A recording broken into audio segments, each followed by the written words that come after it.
In the BBC sitcom Extras, there's a scene where Sir Ian McKellen is explaining his process to a younger actor, and he says, "Well, it's very simple. I pretend to be the person that I am portraying in the film or play." He then explains how he agreed to pretend to be Gandalf the Wizard in the Lord of the Rings movies, and then I thought, how would I do that? So this is what I did. I imagined what it would be like to be a wizard, and then I acted in that way. I love this explanation because, on the one hand, yes, that's exactly what acting is. Pretending. But on the other hand, it doesn't tell us much about how we get to that point of being able to portray a character who's different from us in a way that makes sense to an audience. When we're faced with that prospect, most of us think, how would I do that? How do I realistically portray someone whose experiences, beliefs, and outlook on life are different from mine? What do I do if my character's behavior makes no sense to me? Well, I'm nowhere near as experienced an actor as Sir Ian McKellen, but I hope to share with you some tools that may be helpful as you step into your character's story. In the last video, we talked about intentions, the things your character wants that drive the choices they make in a scene. Sometimes the context of the scene makes it very clear what those intentions are. If your character is being chased by a bear, their intention in that moment is probably to stay alive. But other times it's not so obvious. To understand what your character wants, you have to understand where they're coming from. The things they've been taught, the culture that they live in, their experiences that they've had. All those things affect what your character wants and how they go about trying to get what they want. When you're getting to know your character, the script should be your first source for information. If your play is set at a certain time in history, reading about the culture and events that provide context for the play can help you get to know the world that your character inhabits and how it impacts them. Don't be afraid to use your imagination as well, especially when it comes to more personal details, like your character's beliefs or opinions. Next, compare and contrast what you know about your character with who you are in real life. I like to write my character's bio in list form and then use some little symbol to mark all the ways that my character is similar to me. You can also make a second list of things that define you, the actor, and compare it side by side with your list for your character. Circle any points on your character list that are very different from how you would describe yourself. Those differences can be really challenging to portray as an actor, but they can also lead to unexpected connections. There are a few different ways you can work through these points of difference with your character. One is to use emotional memory. Identify how your character feels in a certain situation, and then think of a time in your own life when you felt the same way, even if the situation that brought on that emotion for you is totally different from what your character experiences. For example, in the third act of All Heaven Broke Loose, a number of characters find out that the dear friend and beloved teacher whose death they have all been mourning has come back to life.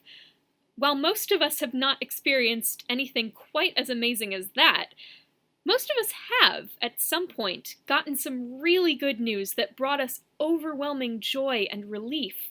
Whether it's finding out that you got the job you really wanted, the person you've been working up the nerve to propose to said yes, or that surprise snowstorm was enough to cancel school after all, and that test you didn't study for is now delayed for a week. We each have a wealth of emotional memories to draw from. And if your emotional response is coming from a real experience, then it will read as real to the audience. One word of caution about emotional memory. Some memories are really painful to revisit, and while it can be healing to express some of that pain through art, you want to make sure that you keep a distinction in your mind between yourself and your character so that you're not revisiting a painful or traumatic experience every time you do a scene, because in the long run, that's going to do more harm than good. One way to keep that healthy distance is to revisit your list of things that define you versus things that define your character.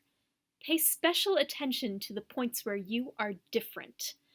You can add things to your list that help remind you of who you are and where you are in your life now. Survivor, beloved, overcomer. Take some time at the end of rehearsals to read over this list and transition from your character's mindset back into your own.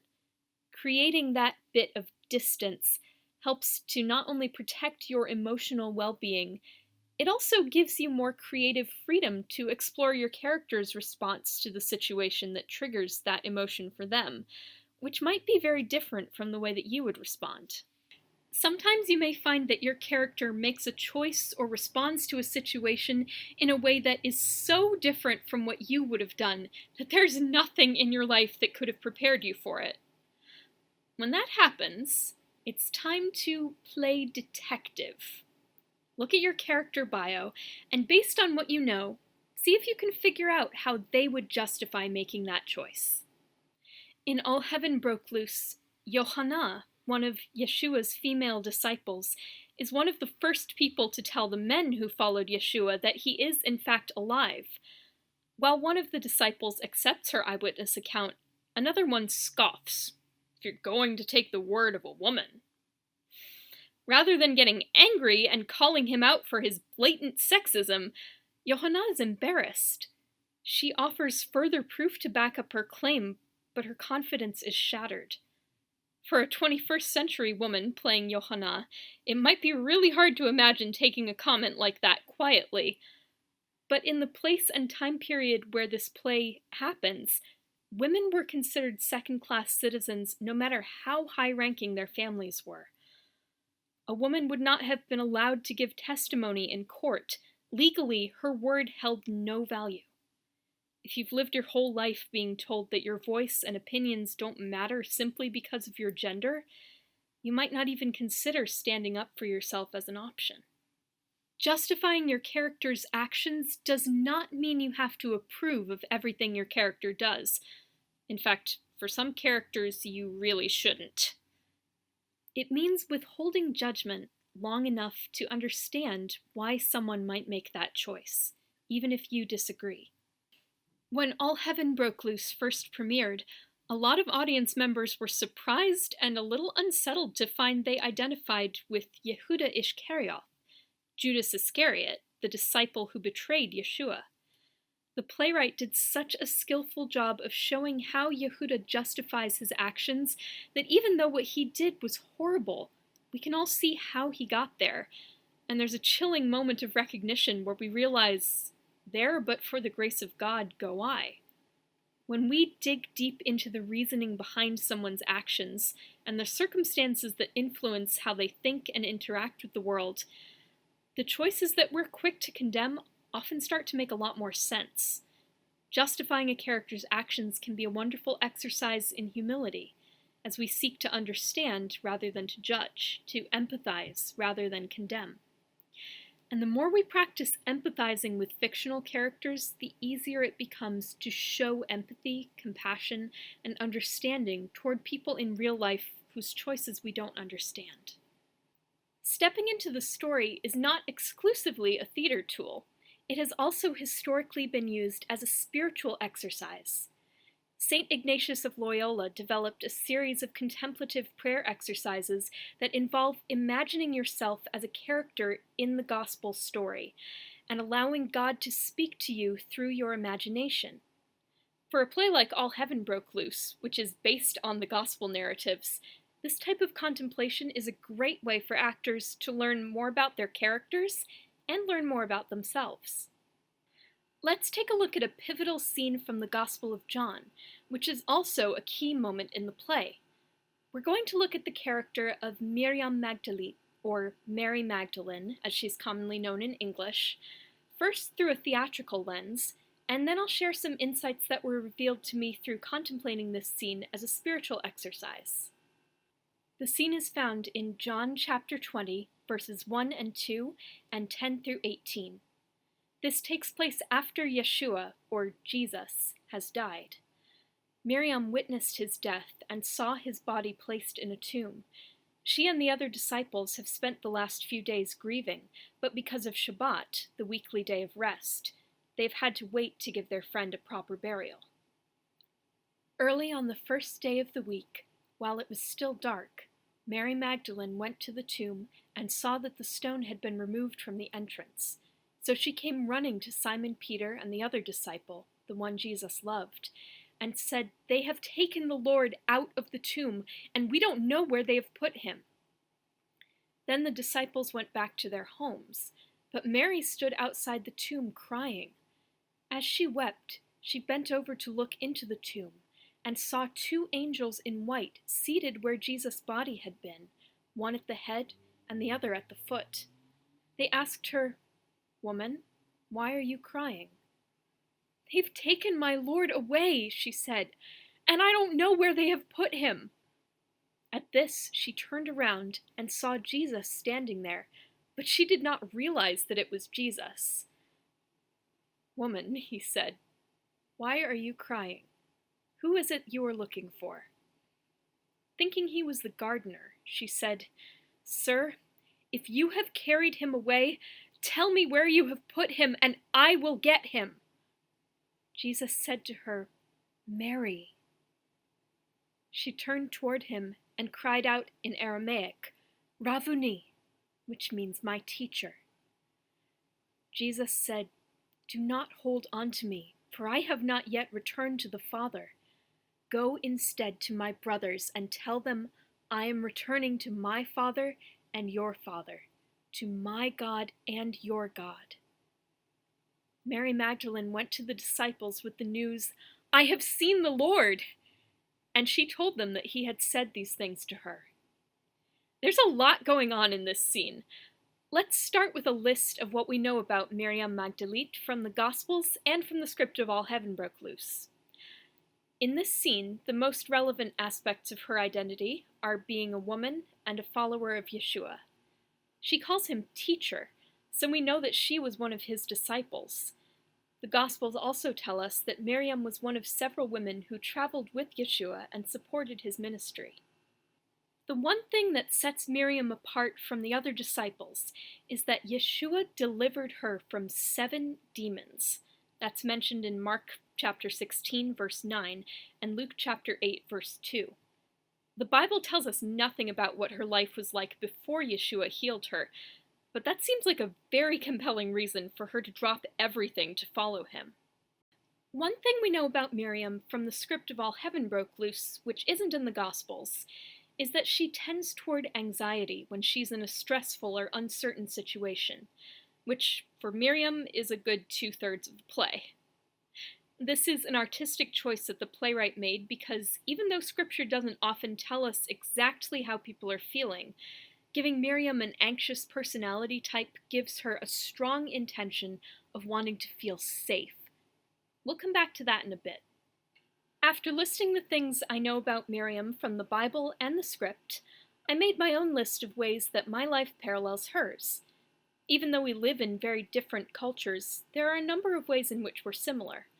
Following Jesus and being involved in his ongoing ministry are both central to my identity as well as hers. And, like Miriam, I also tend to get very anxious when things are uncertain.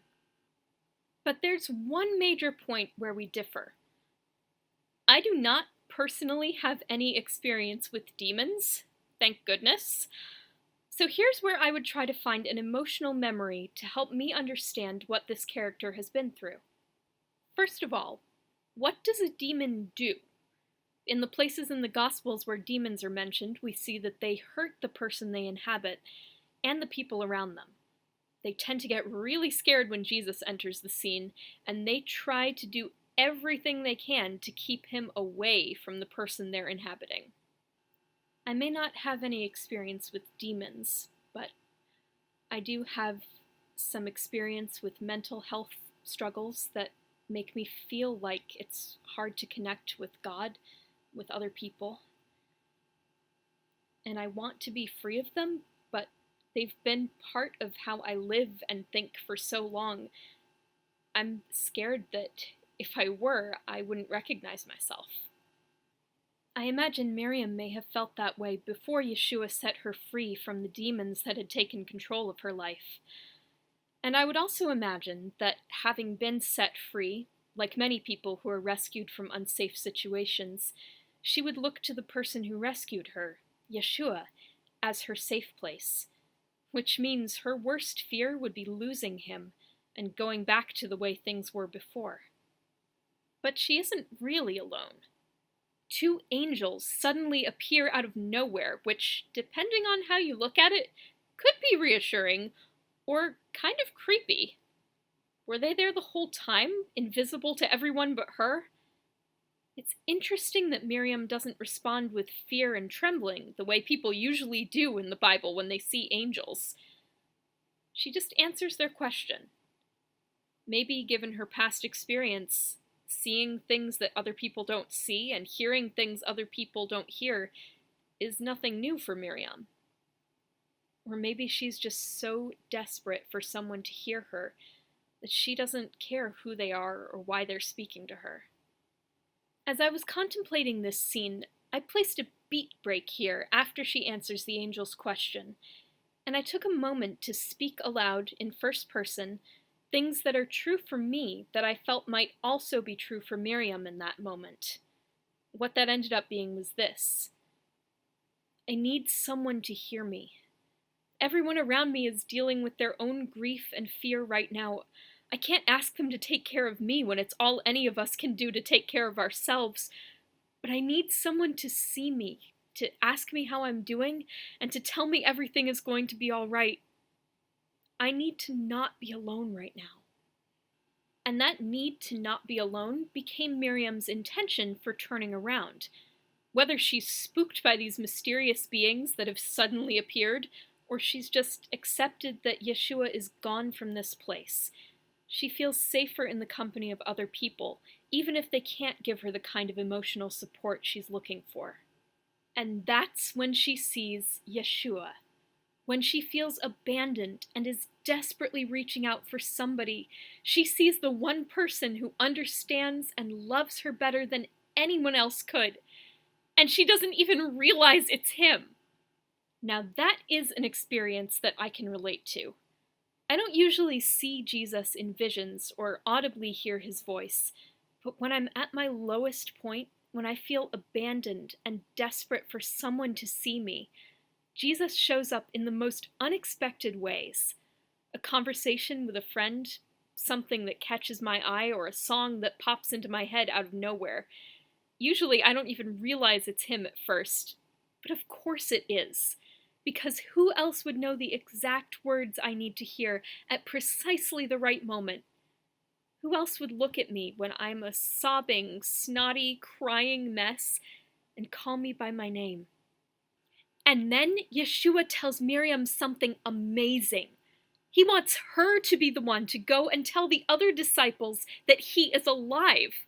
This is a huge deal because not only is this the best news anyone has ever heard, but he's also giving the job of telling it to one of the last people anyone would expect.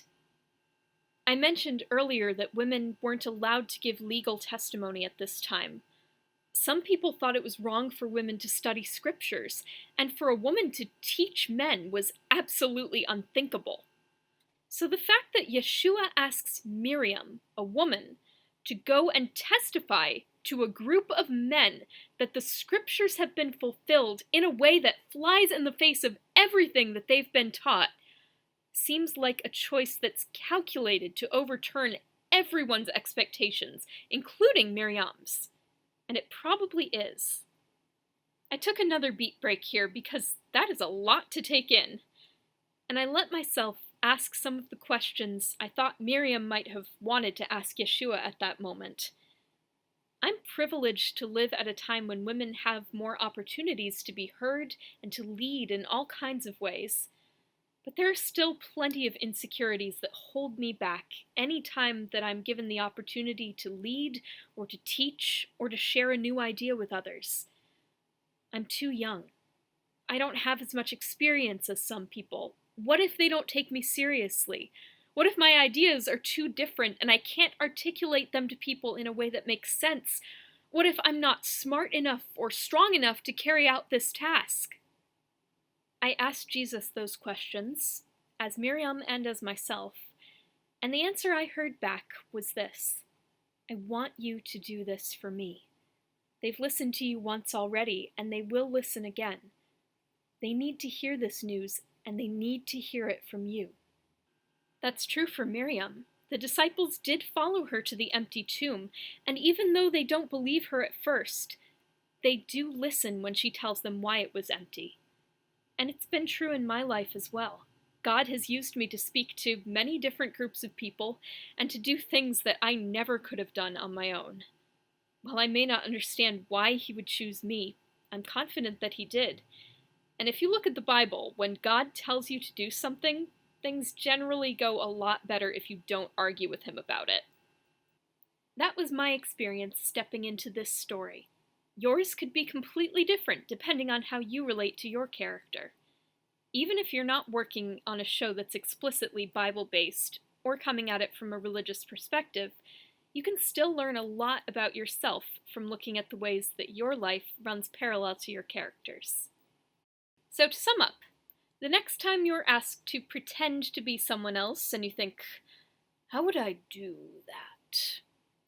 Remember, start with a bio of your character, find the points where you connect, and explore the points where you're different. Use your own emotional memories to understand your character's emotional responses. Think through how your character would justify their actions, and be on the lookout for what your character's story might have to teach you about your own.